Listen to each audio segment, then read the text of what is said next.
question I get a lot is how? How do you do it? How do you keep your house clean, also cook, also homeschool, and get everything done and not just feel like a frazzled mess all the time? True Danielle moment here. I do feel like a frazzled mess sometimes. However, I don't stay that way. And I think that's one of the keys is you can feel like a frazzled mess. You can feel like you're just losing your mind, but you don't stay there. Welcome to my channel. Welcome to my channel. Hi guys, I'm Danielle. Thank you for joining me today. We are going to talk about 10 homemaking tips. These are just things that have worked for me throughout the years. I am Danielle, homeschooling mother of 7. I've been married 20 years. We have always homeschooled our children, and I have been a stay-at-home mom since I had my first child. If you have been with me any length of time, you have seen my house and you know that it is not always tidy. You know that we have a lot of commotion, a lot of people in our house. So I'm never coming to you from a place of perfection. And truth be told, if my house was perfectly clean, I don't think I would be a very good mom. I think it's better that I allow for a lot of wiggle room in this area. So I'm just gonna throw these at you and you tell me what you think. First one is have household tools that you love.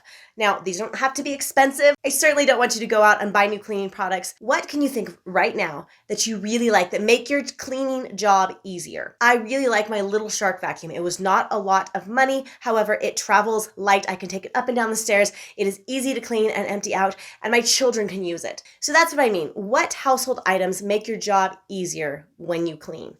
The Swiffer for my wood floors, I really love it. It's almost like therapy to Swiffer all the wood floors downstairs. So what are they? Tools that you love. If you have cleaning products that you feel anxiety when you go to use them, they are not keepers. If you have products that you never use because they're so difficult or inconvenient to use, also not keepers. My next tip is stay with one task at a time. When you are cleaning an area, it is so tempting to take something from that area in order to put it away and then get sidetracked when you see what a wreck another room is and start putting them away.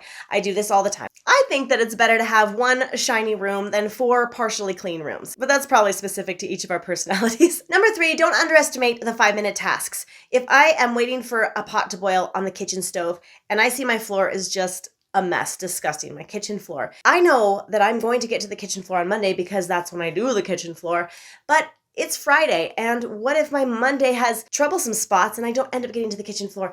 What's wrong with grabbing a rag and just for 5 minutes, just doing the really bad parts of the floor? Those simple 3 or 5 minute tasks actually make you feel less gross and more put together. So I know we have these ideals that yes, Saturday I will spend 2 hours cleaning up this whole area, or on Monday I will do my hour of home blessing. I actually think that it is those 5-minute tasks done all throughout the day that keeps our house from going to like a complete bottomless pit of stuff. 4, have access to a lot of rags. I cut up old shirts, I cut up old clothes, I keep a rag pile in my laundry room, rags under the kitchen sink, so that I can always grab a rag. They're not my kitchen towels or my good Fly Lady rags that I love so much. No, they're just ordinary rags. So if I want to grab one and clean the kitchen floor, just those really bad spots like we just talked about, I can. I have access to a lot of rags. If I want to give my kids a rag each and go and get the windowsills, you know, they're not my good ones. It doesn't matter if they come back or not. 5, use the timer. You know I love the timer. And when you use it, don't use it more than 15 minutes in one spot. I really think psychologically this is a really important element. You get kind of bogged down and bored when you're in one spot for too long, and then you start having this need to go elsewhere and do a different task. So just set the timer for 15 minutes. In fact, watch my video on crisis cleaning where you do 15 minutes, then you set your timer and do 15 minutes in another part of the house. Then you come back to the one part of the house that you just left. And there's just this rhythm that you get into that I think is really beneficial. I have this way I view like my evenings when the kids are in bed. I'm like, I have so little time. I have a million things to do. I can't possibly clean the house. There's just too much to do. But what I can do is 15 minutes worth. Whatever I can get done in 15 minutes. So use the timer. 6, focus on what bothers you the most. What are the things in your house that really just irritate you or give you a feeling of anxiety or give you frustration or make you angry like it's your husband or your kids? You know, there are those things that are like our trigger spots in our home, the places we like clean. If you love your kitchen table clean, but that is a place where you homeschool your kids. It's a place where you have 3 square meals a day. It's a place where you do crafts and pretty much everything else. It is that trough spot for the family. Everyone just kind of congregates there. Put extra attention on that table. Every time you guys are doing something at the table, clean it off, wipe it down, make sure it's shiny. If your husband really likes a specific spot clean, put more focus and more emphasis on having that spot clean. It'll help you feel better about yourself, and it'll definitely speak love to your husband when you are making an effort in that area as well. 7, keep surfaces clean. I do love clean surfaces. Now, in order to keep surfaces clean when you have a lot of people in the home, you do actually have to have like a dumping spot. I have a dumping spot. It is in my laundry room. Suffice it to say, my laundry room does not stay tidy, but I would rather have a place for people meaning my family, to come and put their things. Write down the systems that you love and then the systems that you don't love. Sometimes things are just so jumbled in our head. All of these housekeeping things we have to do, all of these systems we want to have or we need to have or we don't have. Like my laundry system works really good right now. I really like my laundry system. And so I can kind of check that off the list where that system is a system that I love. I do not need to explore other avenues right now for that system. My decluttering system, not good. Not good at all. If I have the time and mental energy to put into developing another system or developing myself in that system, because that's what it is. It's like developing the habit within myself. I know that decluttering is going to be a system I need to work on. If you have always a running idea, these systems I like, they're in place and I don't need to mess with them.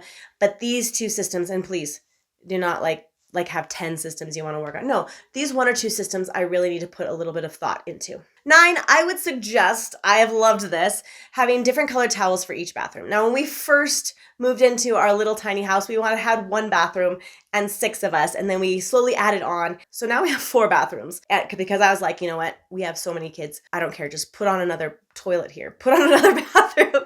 So we have 4 bathrooms and 4 different colored towels for each bathroom. We've got blue in mine, gray in the boys, like a lighter teal blue downstairs, and then a brown in the public washroom. But this has been invaluable. If there are some things that just collect in your house, it's towels.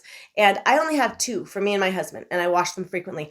I do not need a ton of towels. And this way, when you're doing laundry, you know exactly what towels go to what bathroom, and your children know exactly what towels go to the bathrooms, and they can help out putting the towels away. Number 10, and this is an awesome one. I want you to downsize these 3 areas. Are you ready? Mugs. We always have way too many mugs. How many mugs can you possibly use at the same time? I am the only person in my house who uses mugs every single day because I drink coffee. My husband doesn't.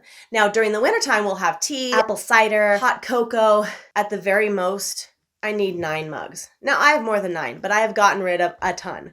I'm not a minimalist, but I do recognize that we have way too much of these 3 items: mugs, towels, and sheets. How many sheets do you need? So like I said, I have towels for each bathroom, and then I have a set of just ratty towels that we use if we're washing the car or if we need to take some towels for dog-related things. Just a stack of ratty towels and then a stack of beach towels. That's all I need. Any other towels, I just can't. I don't have the space for all those towels. And sheets. I like to keep 2 sets of sheets for everybody's bed. And I have to tell you, for all my boys and my kids, not my daughter because she's sophisticated now like me, she likes a top sheet. All my boys, no top sheet. We got the wraparound, which one's that? The tight fitting sheet, you know, the sheet that you always put on the wrong way first. I mean, what's up with that? Always putting on the sheet wrong. I do keep a few top sheets, and that is for the purpose of making tents. You know, tents, the kind you make in the living room when you take all the couch cushions off and you bring in all the chairs and you wrap the sheets around things, that kind. I thank you for joining me. It is always a pleasure to talk to you. I'm actually beginning to find some therapy in these videos, like sentimental moment. All right, I'll talk to you guys later. Remember, no one can mom your kids like you. All of these little things help us do the mom thing better. I gotta go set my timer and clean up my house.